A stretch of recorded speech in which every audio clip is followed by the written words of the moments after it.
Hello guys, আসসালামু আলাইকুম। এখন আমরা ইফতারি করলাম, ইফতারি শেষ করছি। অবশ্য ইফতারি শেষ করছি, এখন সে চলে যাবে। তো আমরা ডাব কিনছিলাম, তো ডাবের অর্ধেকটুকু সে এখন রাখো, এখানে এখানে রাখো, রেখে যাও। কেটে যায় নাকি? খেয়ে যাও, অল্প একটু খেয়ে যাও, খাবো না। অল্প একটু খাও। এতটুকু কতটুকু? এটা এতটুকু না এতটুকু? খাও তুমি। সে এখন চলে যাচ্ছে। তুমি পানি খাও না, একটু পানি খাও। আচ্ছা, নারকেলের পানি খাইছো, ইসের পানি খাও।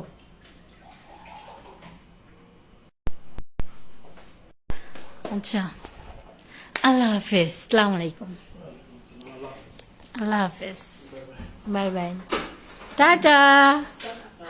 জামাই tata, husband tata, husband tata. Okay বাবুরাম্মু টাটা বাই। হ্যাঁ, কি বলে ডাকলা? কি বলে ডাকলা? বলছি বাবুরাম্মু okay bye. Oh my god. Hi.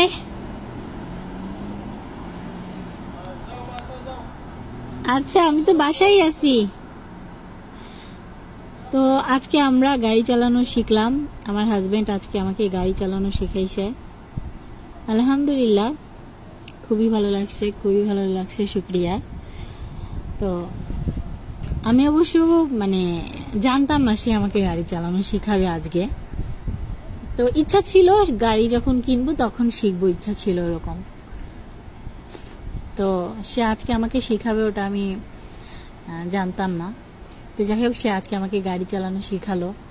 আমি যে একদিনে গাড়ি চালানো শিখে যাব সেটাও ভাবতে পারিনি। আপনারা আমার গাড়ি চালানোর ব্লগটা যদি দেখতে চান, আমার ইউটিউব চ্যানেলে চলে যাবেন। আমার টিকটকের বায়োতে আমার ইউটিউব চ্যানেলে লিঙ্ক দেওয়া আছে। তো আমার ইউটিউব চ্যানেলটি সবাই সাবস্ক্রাইব করে রাখবেন, তাহলে নতুন নতুন ভিডিও পেয়ে যাবেন। তো গাড়ি চালানোর আসলে মজাটাই অন্যরকম। আমি যখন ছোট ছিলাম তখন আমার আব্বু আমাকে সাইকেল চালানো শিখাইছিল।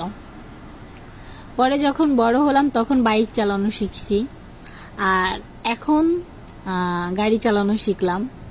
আলহামদুলিল্লাহ, লাখো শুক্রিয়া।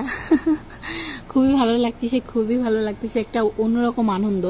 আসলে যখন আমি ফার্স্ট জীবনের প্রথম সাইকেল চালানোর জন্য আর কি সাইকেল ধরছি, সেদিন মনের ভিতর ছোট ছিলাম তো অত বড় একটা উৎফুল্লতা আসেনি, যে মজা জিনিসটা কি ওইটা আসেনি। তখন ইজিলি শিখছি। বাট সাইকেল চালাতে গিয়ে অনেক পড়ছি, অনেক হাত পা কাটছি। সাইকেল চালাতে গিয়ে অনেকবার রোডে ঘাটে পড়ছি।